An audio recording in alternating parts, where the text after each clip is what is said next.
大家好，我是麦格，今天给你们分享一个鲜嫩美味的快手菜——榨菜蒸牛肉，希望你们喜欢。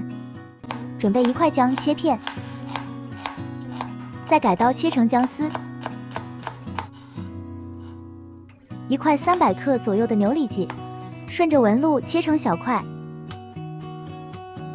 再逆着纹路切片。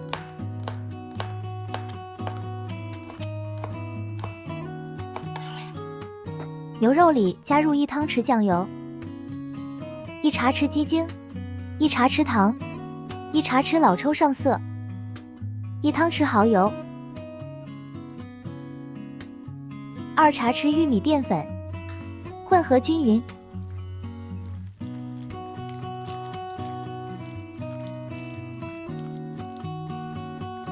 可以加一点点清水，大概2茶匙，继续翻拌。直到牛肉表面黏糊糊的状态，然后加入1汤匙炒菜油，混合均匀后腌制10分钟。蒸碟里倒入腌好的牛肉，尽量铺平，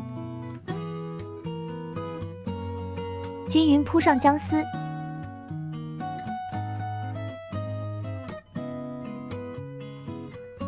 接着铺上1层榨菜。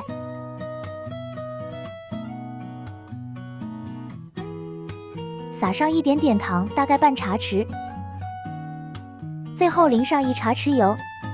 我一般直接放电饭煲里跟饭一起蒸熟，你也可以隔开水蒸，用大一点的碟子，牛肉铺薄薄1层，水开后大火蒸5分钟就可以了。